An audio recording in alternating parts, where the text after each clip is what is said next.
devil is amongst us. Stay back, boy. This calls for divine intervention. I kick ass for the Lord. Welcome to Heresy and Hearsay, a podcast to reclaim faith in the context of political discussion. I'm Reverend Barney, and you can follow me on Twitter at SethRothII. You can also follow my partner, who is unfortunately not here today, on Twitch and Twitter at 9of12. That's NINEOF12. Again, NINEOF12. Please give us a like, a share, a subscribe. You can find us on Facebook, on YouTube, on Twitter, and any podcast catcher. You can also give us a review. That helps others find us. Heresy and Hearsay has a Patreon site where you can find it at patreon.com/heresy and hearsay, where you can visit and support us. Just $2 a month goes a long way to help make this humble show. You can also contribute bits in Twitch when we're live, or subscribe for free if you have Amazon Prime, and that helps us a great deal as well. This show, to produce it, isn't free. It costs money for all kinds of stuff to keep it going, and we do want to improve, which also takes cash. So any help would be greatly appreciated, and if you can't help, at least spread the word. Let others know that you like the podcast or you hate the podcast. When you see us on YouTube especially, any engagement whatsoever actually helps the algorithm, which, the algorithm is the thing that really controls the YouTube as well as podcasts. Engagements, especially with reviews, helps us a great deal when it comes to that kind of stuff. So engaging the show through those means really helps us a great deal. So today we're going to talk about Super Tuesday, which was 13 states that voted. And you also had South Carolina vote on Saturday, so we're going to lump that in. As of 10 o'clock tonight, which is on the 4th of March, 2020, I'm only going to go with 2 of the delegation counts because states don't matter. Who wins what states honestly don't matter. It's the delegation count that matters in the primaries and in the elections as well when it comes to the presidential. So right now, Joe Biden has a delegate count of 566, while Bernie Sanders has a delegate count of 501. Elizabeth Warren has 61 delegates. Everyone else has either suspended their campaign, which is different than completely, stopping their campaign. Suspension means that they could restart their campaign. Their names are still technically on the ballots at that point, so any delegates that they would accrue, they come back to them if they earned any during the primaries. Basically their delegates are kind of frozen in place if they've earned any delegates. So what would happen is that if they were to reactivate their campaign at that point, which I don't think has ever happened, not that I can recall, but if they were to reactivate their campaigns, then at that point those delegates would still be allotted to them from previous wins of those delegates. So that being said, everybody else has either suspended or just left the campaign completely. You had Amy Klobuchar and Pete Buttigieg, and I know I slaughtered his name, and I will continue to do so because I'm bad at pronunciations when it comes to names, endorse Joe Biden right before Super Tuesday. Then you had O'Rourke come and also endorse him shortly right afterwards. So there was I don't want to say scuttlebutt, pardon me. I don't want to say scuttlebutt, but the narrative is right now that there was some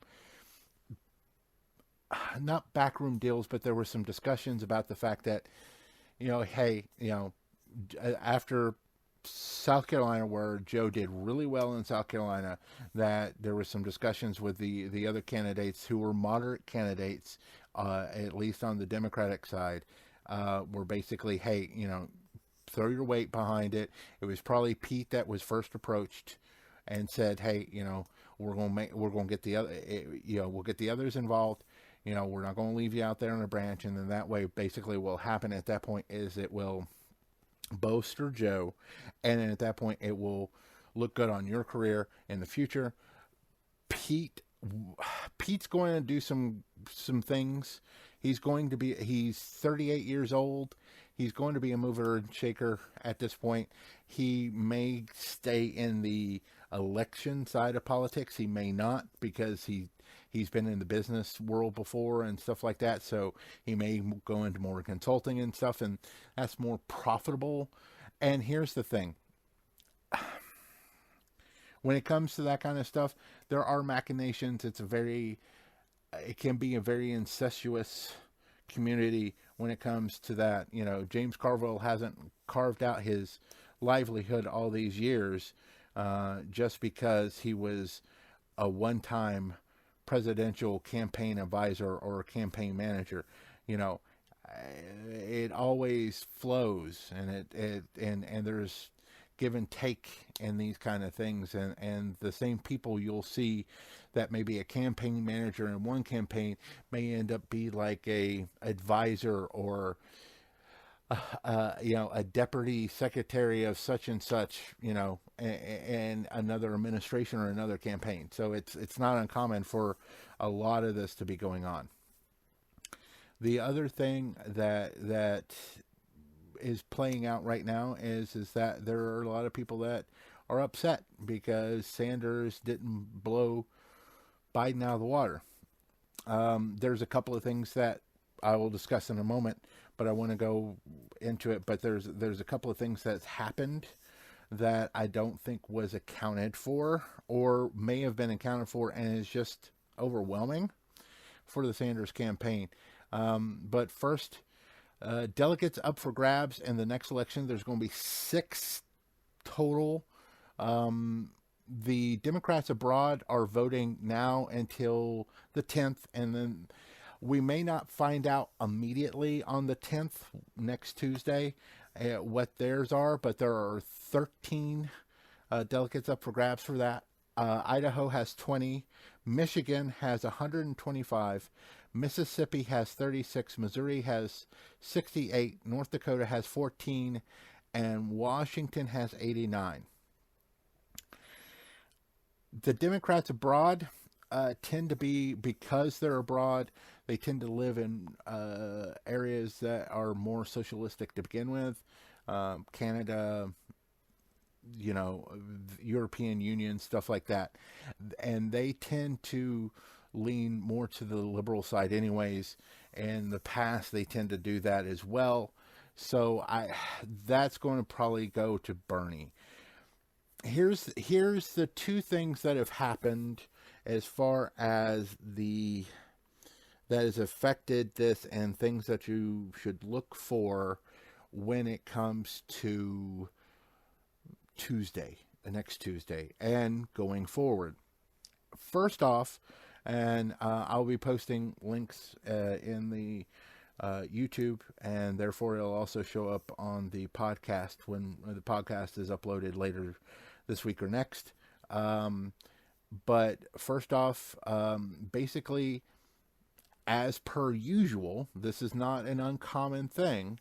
The youth votes didn't come out. And that's who Bernie had been courting. And Generation Z, the millennials, really didn't come out. The 18 to 29 really wasn't that strong for Bernie. Or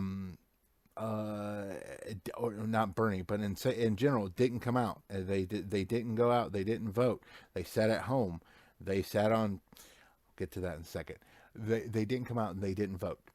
So because of the fact that Bernie has been courting a lot of these young voters. And if you look at his rallies, there's a lot of young voters. I mean, you've got, and he's being endorsed by a lot of stars that young voters would be appealed to and everything else. They're not coming out to vote. And it's not uncommon. It is not something, it's not unusual. It's not something that is intrinsically an unknown. Every candidate keeps trying to get the young vote out. I remember when I was first 18 and first being able to vote and everything, I was going to be voting for Clinton. I was 18. This thing called Rock the Vote, MTV, 1992, trying to get the youth vote out. It did marginally better than some years, but 96, that same demographic didn't vote as much, but it still was a small number comparatively to how many people would have been eligible to vote in that demographic. So it's not uncommon. The second, and this one is tricky because of what Senator Harris brought up and about Biden's past, especially when it came to school segregation and stuff like that, as well as Anita Hill and everything else. And yes, and I am bringing those up because those are legitimate things that will come up in the general election. There are a lot of things that may come up with Joe if Joe is the nominee. But African American vote came out, especially in the South, came out in large amounts to vote for Joe. And a large reason for that is because Joe is President Obama's vice president. And President Obama had a very strong African American correlation. Now, if you heard the states that are up for one of those states is traditionally a southern state. One, Missouri, it can be considered southern or not. It depends. I don't know the demographics on that. But if it's a strong African, but with it, there's enough of a demographic that I do think that could also go, and you'll see the same thing. Michigan is going to be an interesting, especially with Detroit and everything else in the suburbs of Detroit versus the rest of the state. It's going to be extremely interesting to see how Michigan falls as far as that. That's got the biggest amount of delegates available, and a lot of people are thinking that it's going to go to Sanders. The polling may show that. But you've got another week, and with this very, very strong showing by Joe Biden right now, I think, it may change stuff. So the third takeaway is Warren. Warren is still in the race. Warren has, as of, again, 10 o'clock Eastern Standard Time on March the 4th, 2020, has not left the race. She is the only one that has not left the race that would, her delegate count is not going to make a difference on either side. It's not going to make Bernie suddenly be the front runner. It's not going to really push Biden any further on. I'm not sure why she's in the race right now still. My gut reaction is that because she has something more to say. And I think that's true. I think that she feels that the two men that are in the lead aren't the best people for the job. I voted for Warren. I went on Facebook live when I voted, and I said I wasn't going to say there because that's my podcast is different. I voted for Warren. At this point, I'm leaning towards Biden at this point. And here's why. And here's where things are going to get a little ranty.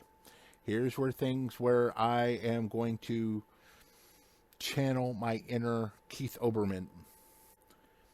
Hey, Democrats, come a little closer. A little closer. Closer to your screen or to your, put your earphones a little tighter to your ears. Do you think this is a fucking joke? Do you think this is a fucking game? This is not a game. The last 2 days on Twitter alone, and I'm not even going to go into left media, the progressive media, Jesus Christ. The last 2 days on Twitter alone, the amount of misogynistic bullshit that Bernie bros have been throwing, not just at Elizabeth Warren supporters, but at anyone who is a woman who asks a question, or anyone who doesn't support their almighty view, is unparalleled. And you know what is fucking trending on Twitter, or was fucking trending on Twitter? Bernie or bust. This is not a game. This is not a test.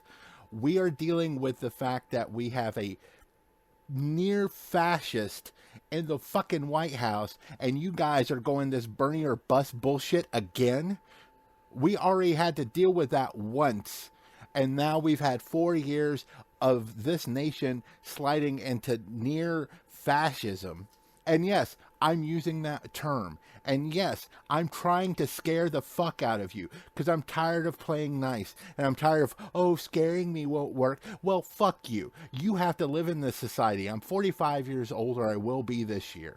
I don't have that much longer to live.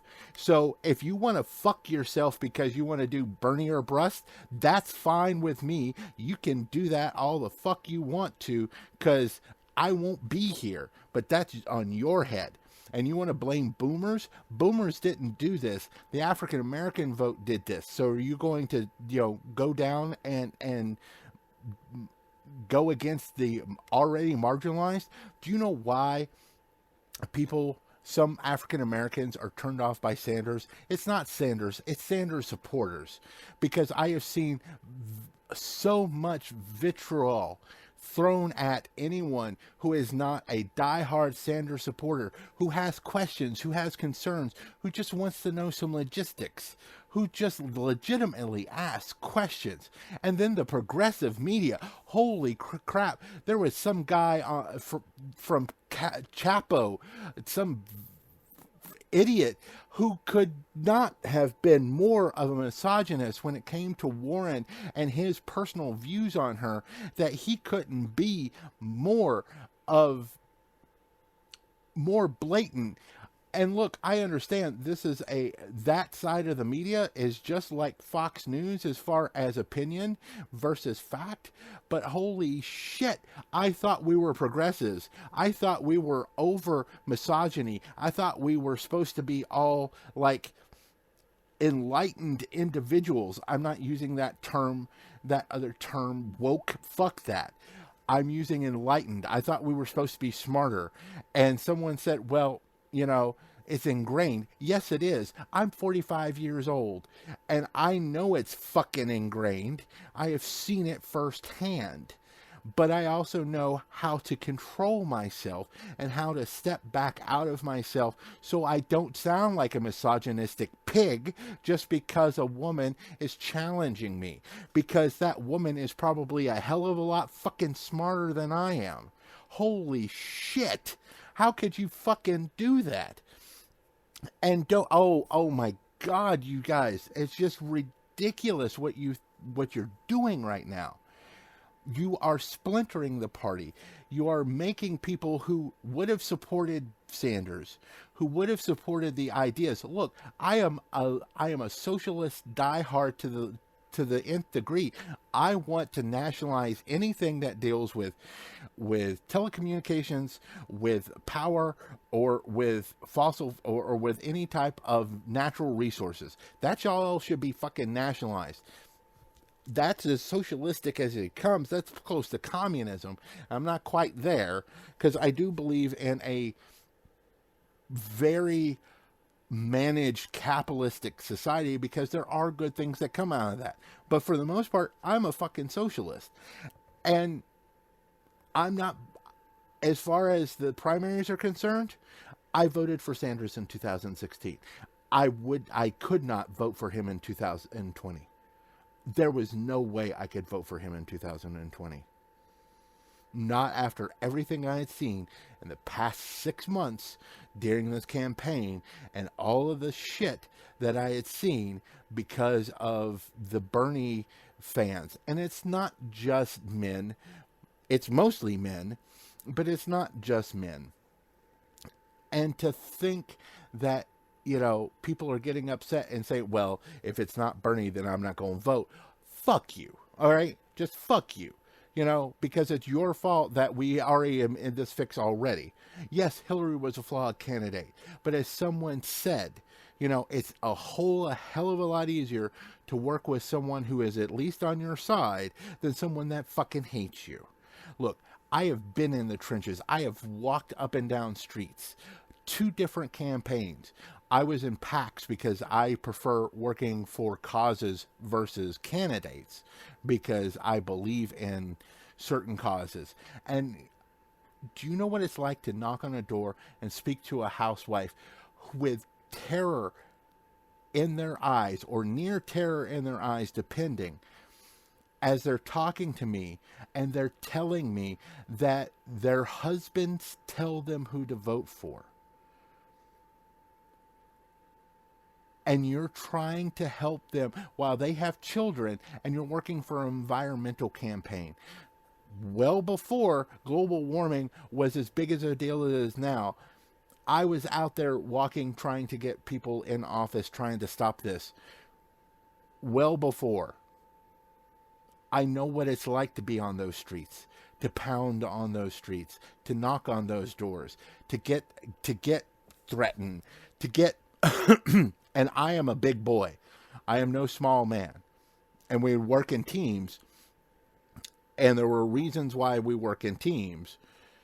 But I had my share of threats. I had my share of people reaching for weapons, you know, while I'm talking to them, trying to save this planet from burning to death. So I know what it's like. But I also know that sometimes you have to bite a bullet so that you can then try to get stuff done. I hate incrementalism. I do. I wish things could be done automatically and be done so fast and so amazing, and we could skip just like the you know, the Obamacare. I don't like the Obamacare. I wished we had universal health care like every other and every other industrialized nation on this planet. You know, we should have that. We are the only country that still believes in letting people die because they don't have money to go see a doctor. It's bullshit. Yes. But I also believe that I am not going to sit here and have somebody, you know, do rape threats and death threats to women who ask questions, you know. And yes, that's what's happening. And I'm sure as hell not going to support a candidate who has their followers say, well, if we don't support, if it's not Sanders, we're not going to vote. You know what? This is not a game. This is not a test. We blew that in 2016, and you see what has been wrought since then. And if you're going to sit at home, or you're going to do a fucking write-in, or you're going to vote third party when this nation is on the line, because I don't think this nation can withstand another 4 more years. And you think that if Trump survives 4 years, that we're not going to get Don Jr., or we're going to get his fucking daughter Ivanka, or his fucking other son? You know, I don't even fucking remember all their names. I'm so angry at this point. You don't think that there's going to be a trail, that they're going to somehow work the laws and make sure that this just keeps going and that the Trump empire keeps going? This has been a con since the beginning. He didn't want to win. He was just trying to set up for Trump TV. He got stuck winning because you guys set the fuck home. Was Hillary the best candidate? No, she wasn't. but there was depressed turnout because of a lot of people who sat home instead of going out and voting. And that's the truth. And that is the truth. And I'm sorry, we can't do that again this year. Is Biden exciting? Well, he's interesting when he gaffes. But at the end of here's the thing. People are like, well, is he going to move the needle, and get, undecided voters out to vote? Most people out there have already decided that they're going to vote for any idiot that isn't, Trump. It doesn't fucking matter. It's the core people. It's the Democrats that have to go out there and vote, that have to go out there and make sure and remind people and make sure that laws don't fuck people when they get out there and vote. Texas, California. Texas had 7 hours in some polling places, and people went out there and voted, and they voted for Biden. Bernie Sanders people had to wait 4 hours. And I applaud every single one of them, because every single one of them is a hero. Anyone who has to stand in line more than an hour, because I don't have to. I've never had to. The longest I've had to stand in line is 20 minutes, because I live in a suburb, and so they don't remove our polling areas. But for those individuals in those inner city areas that have had their polling places dwindled down to 3 to handle hundreds of thousands of people, and they stand in those lines risking the possibility of losing their jobs, and then you sit there and you're going to say, well, I'm going to vote third party, or I'm not going to vote for anybody unless it's Sanders, or I'm going to do a write-in. Fuck you. I'm done with that. Whoever wins this, I'm going to support. I'm glad it's not Bloomberg. I'm happy about that. That was like my nightmare scenario. I'm glad it's not that. But if it's Sanders, I will support him. If it's Biden, I will support him. Because it's more important. The person is just a person. They are one person in this democracy.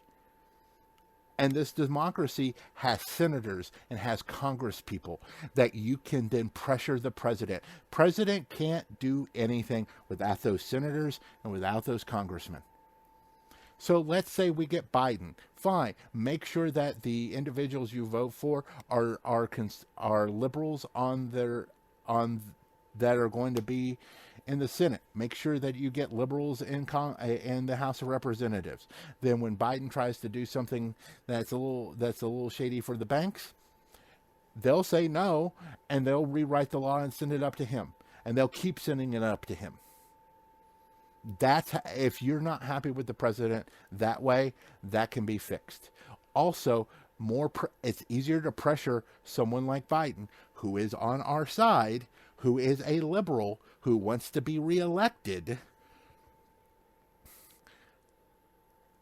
to move more to the left than it is someone like Trump, who doesn't care and would rather see the left burn than to move to the left.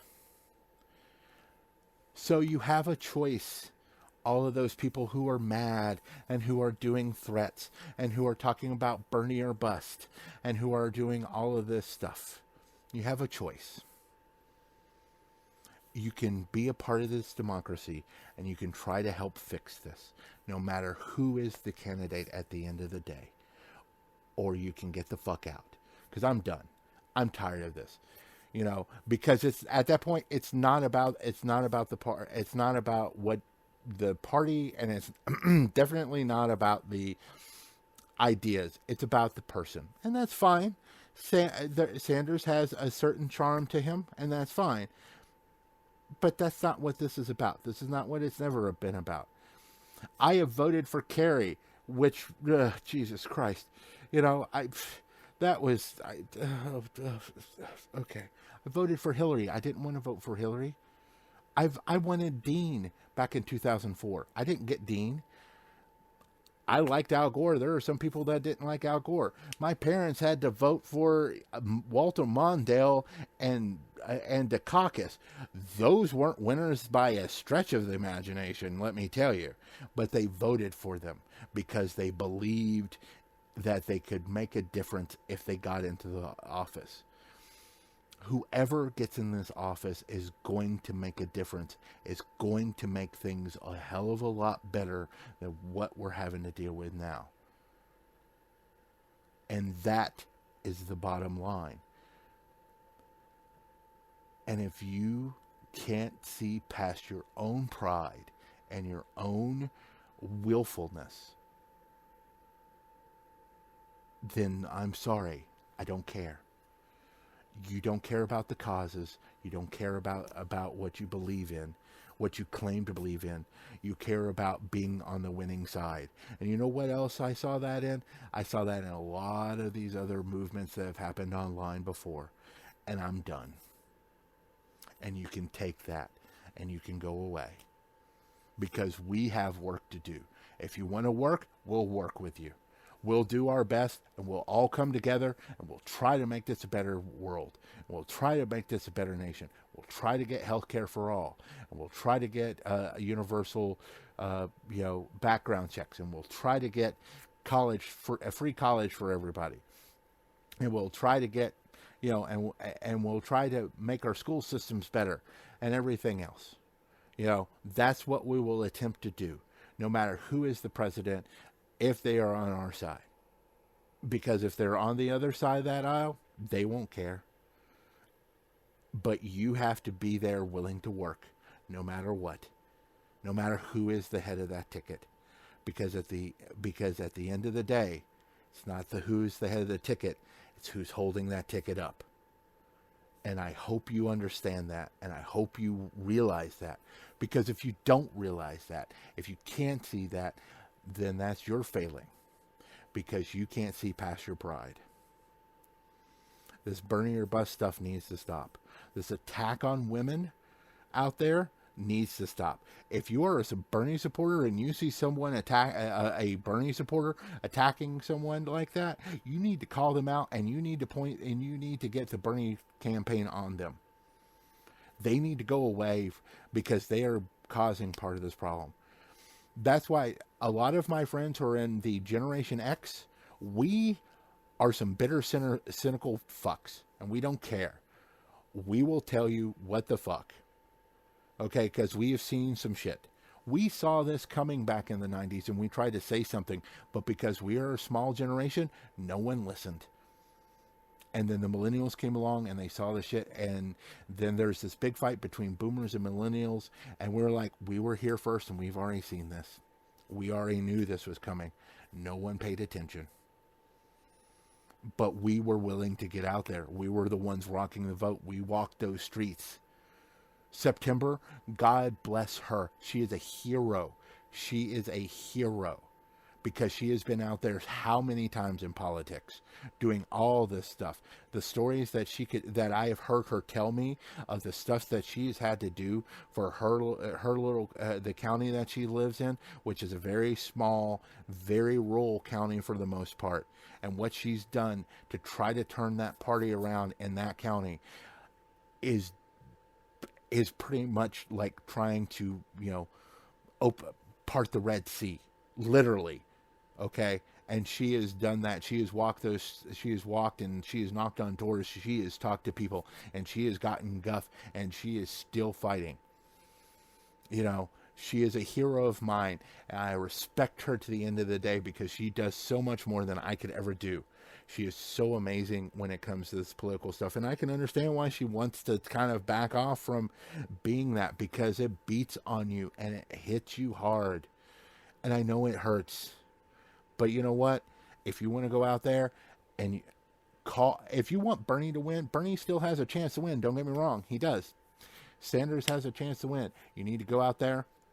You need to make those phone calls. You need to, where states that he's still in, if you have the time and the ability and the money, you need to go out there and say, hey, I'm here to volunteer to go knock on doors.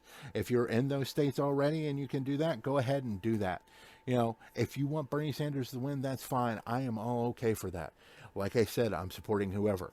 If you're asking me who I'm leaning towards, it's Biden right now. The reason why is because the Sanders supporters have made me so angry and so bitter at this point that my stomach churns when I think about them and what I've seen online and what I've seen on the internet, and it just makes me sick to my stomach. And this burning your bus stuff has to stop, no matter what. I don't care, because we can't do this for another 4 more years. Because at that point, there'll be enough of it. Especially if he keeps the Senate and if they lose the House again, I don't expect it. I don't expect this democracy to withstand that again. They got way too much shit passed through now. There are too many executive decisions that can be made, especially when it comes to environment. Too many things that can be done as far as gun control. I don't think it will withstand. So here's the deal. Do you want change? Because if you want change, if you want real change, then you'll stand behind whoever is there. But here's the thing.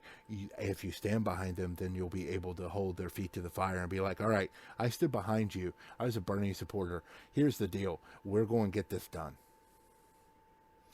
Or you can be a whiny, petulant child, throw a tantrum, say mean, hateful things like you're some kid on Xbox Live that, their parents are not in the room, and not show up to vote, but then you don't get to hold their feet to the fire. Simple as that. So that's my rant. So let's do some good and some bad stuff right here before we close the show out today.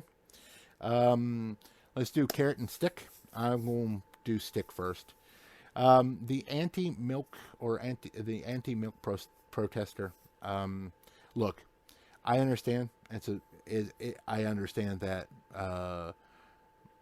cows, especially milking cows, are not in a lot of respects, especially in the agro biz, are treated very, very poorly, and there really needs to be some changes done with that.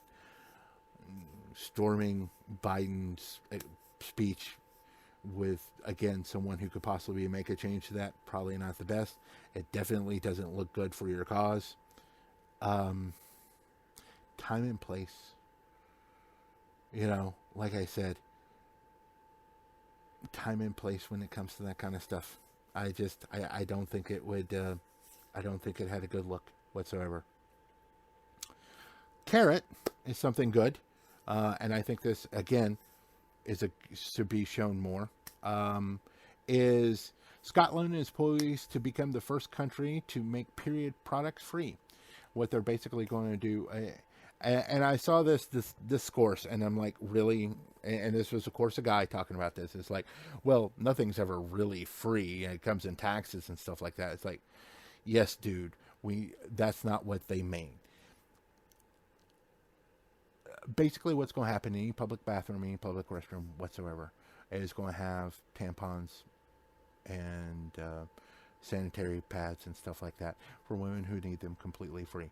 I don't know. Let me back up. I do not know. I have never been in a woman's bathroom. I take it back once. I've been in one woman's bathroom, but it was in a club, and I wasn't exactly taking in the scenery. I was trying to get my friend out of the bathroom because she had been very sick. She'd, drank way too much, so I wasn't taking a look. I have been told that there are in high schools and stuff like that that in the restrooms that they may have that for free here in the States. I don't know, but as far as countrywide, any public bathroom, I think that's a wonderful idea, because as a young lady that I follow on Twitter and YouTube put it, women didn't ask to have periods. Even if you are a Christian and you think God cursed them, doesn't mean that they shouldn't have the sanitary napkins for free, and some places, there's a tax. It's tax actually heavier than a standard sales tax. So that definitely needs to be changed. So kudos to Scotland for doing that. With that being said, I want to thank you for joining us here at Heresy and Hearsay. I am Reverend Barney, and you can follow me on Twitter at SethRothII. Again, you can follow September, who's my hero, again on Twitch and Twitter at 9 of 12. That's NINEOF. You can also hear her on the Geek Girls podcast, which is every Monday. So you can follow her there, listen to her there. You can also find the show on Facebook, Twitter, YouTube, and any podcast catcher, as well as our website, which is heresyandhearsay.com. Don't forget to Google us. You can just Google us. Don't forget our Patreon page, which is patreon.com/heresyandhearsay. $2 a month can help us with that. Of course, when we're live, we're on Twitch as well, and you can see us there. And I want to thank you again for letting me yell at you and hopefully, shake some people's souls a bit. And until next time, bless your hearts.